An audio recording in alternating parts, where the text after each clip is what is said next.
ایران نے امریکہ اور اسرائیل کو واضح طور پر پیغام دیا تھا کہ اگر انہوں نے اب ایران پر حملہ کرنے کی کوشش کی یا حملہ کیا تو اسے منہ توڑ جواب دیا جائے گا۔ دونوں ملکوں کو بہت منہ توڑ جواب دیا جائے گا اور انہیں سرپرائز دیا جائے گا، اور ایسا ہی ایک سرپرائز ایران نے دے دیا ہے امریکہ کو، اور کویت کے السالم بیس پر ایک قیامت ڈھا دی ہے۔ اور وہ جو قیامت ڈھائی گئی ہے اس کی جو تفصیلات ہیں جو امریکی میڈیا خود کوٹ کر رہا ہے وہ بہت ہی خوفناک ہے۔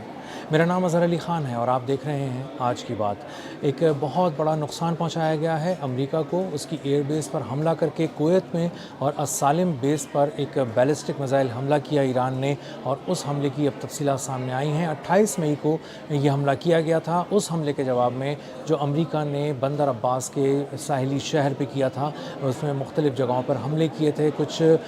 IRGC کی بوٹس کو نشانہ بنانے کا کہا تھا کہ ایرانی پاسداران انقلاب کو آبنائے ہرمز کے قریب نشانہ بنایا گیا ہے۔ اس میں کچھ جو اہلکار ہیں ان کی شہادت کی بھی اطلاعات سامنے آ رہی تھیں، اور اس کے بعد بتایا گیا کہ کچھ جو کشتیاں ہیں ان کو نشانہ بنایا گیا، اور کچھ میزائل سائٹس تھیں جہاں سے میزائل داغے جا رہے تھے یا داغے جا سکتے تھے۔ آبنائے ہرمز کی حفاظت کے لیے ایران کی جانب سے ان مقامات کو امریکہ نے نشانہ بنایا۔ اب جب یہ نشانہ بنا چکا امریکہ اور ایک ایکٹ آف وار اس نے شروع کر دیا اور سیز فائر کی کھلی خلاف ورزی کر دی، تو اس کے بعد ایران کے پاس، ایران کے جو ہاتھ پیر ایک طرح سے بندھے ہوئے تھے اس حوالے سے کہ وہ سیز فائر کی پاسداری کر رہا تھا، تو اس کے وہ ہاتھ پاؤں کھل گئے، اور اس نے ایک مشرق وسطیٰ میں بہت ہی اہم بیس ہے، امریکہ کی اہم بیس ہے، اس کا نام ہے السالم ایئر بیس، اس کو کویت میں نشانہ بنایا۔ ایک بیلسٹک میزائل اس کی طرف داغا گیا، اور یہ 500 کلو گرام وار ہیڈ لے کر گیا، اور 500 کلو گرام وار ہیڈ لے جانے والا یہ missile, ballistic missile, Al Salem air base کے بالکل اوپر پہنچ چکا تھا، بہت ہی قریب تھا اپنے نشانے کے، کہ اس کو انٹرسیپٹرز کا ایک پورا نظام جو ہوتا ہے ملٹی ڈیفنس سسٹم وہ ایکٹیویٹ ہوا، اور اس نے اس کی طرف میزائل انٹرسیپٹرز فائر کیے اور انہوں نے اس کو تباہ کیا۔ لیکن جب اس کو تباہ کیا تو یہ بہت نیچے آ چکا تھا اور بہت ہی اپنے ہدف کے قریب پہنچ چکا تھا، اور اس نے ایک جو طیاروں کی ایک پوری لائن تھی اس کے قریب آنے کے بعد یہ تباہ ہوا، تو اس کا جو ملبہ گرا یہ ہر طرف بکھر کے گرا، اور اس سے کئی طیاروں کو بہت نقصان پہنچا۔ بتایا جا رہا ہے کہ ایک MQ-9 ریپر ڈرون جو امریکی فوج کا ہے وہ مکمل طور پر تباہ ہو گیا، اور دوسرے کو بھی ایک ناقابل تلافی نقصان اٹھانا پڑا۔ مجموعی طور پہ ہم اس کو 2 MQ-9 ریپر ڈرونز کاؤنٹ کر سکتے ہیں اگر ہم کہیں کہ یہ تباہ ہو چکے ہیں، اور یہ ایک $30 ملین کا ہوتا ہے، تو $60 ملین کے تو صرف یہی ایک نقصان ہوا ہے۔ اس کے علاوہ جو 5 امریکی فوجی جو ایکٹیو سولجرز ہیں ان کے اور کانٹریکٹرز ہیں، وہ بھی اس حملے میں زخمی ہوئے، اور ان کو پھر مختلف جگہوں پر شفٹ کیا گیا ان کا علاج کرانے کے لیے، اور ان کی جو حالت ہے وہ بتائی جا رہی ہے کہ اب کچھ اسٹیبل ہے، لیکن ان کو زخم خاصے گہرے نوعیت کے آئے تھے۔ اس طرح اب اندازہ یہ ہوتا ہے کہ السالم جو ایئر بیس ہے اس پہ ہونے والا امریکی نقصان بہت زیادہ ہے، اور اس کو ابھی پوری طرح نہیں بتایا جا رہا، چھپایا جا رہا ہے۔ بلومبرگ نے اس کو کسی طرح سے تھوڑا سا اپنی کچھ سورسز کے ذریعے کوٹ کر کے یہ بتایا ہے کہ وہاں پر اب تک 2 طیاروں کو بہت زیادہ نقصان پہنچا، MQ-9 ریپر ڈرونز کو، اور 5 امریکی ایکٹیو سولجرز کو وہاں پر نقصان ہوا، وہ زخمی ہو گئے اس حملے کے دوران۔ یہ ایک پریسیجن کے ساتھ کیا گیا حملہ تھا، پریسائز اٹیک تھا ایران کی جانب سے، اور کہا گیا تھا کہ ہم مشرق وسطیٰ میں کسی بھی ٹارگٹ کا انتخاب خود کریں گے، اپنی پسند کا ٹارگٹ چنیں گے، اپنی پسند کا وقت چنیں گے، اور اپنی پسند کے مقام پہ، اپنی پسند کے وقت پہ دشمن کو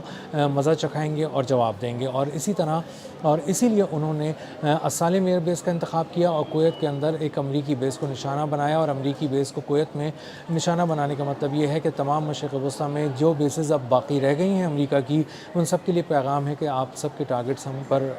لاک ہو چکے ہیں، اور ہم کسی بھی وقت جب چاہیں گے ان کو نشانہ بنا سکتے ہیں، کوئی بھی ہماری دسترس سے، ہماری پہنچ سے دور نہیں ہے۔ اب امریکہ جو ہے وہ ایک کوشش کر رہا تھا کہ وہ آبنائے ہرمز پہ ایران کا زور توڑ سکے، اور ایران کا اگر زور آبنائے ہرمز پر توڑنا ہے اور اس کی گرفت کو ڈھیلا کرنا ہے تو اس کے لیے بندر عباس پورٹ، سرک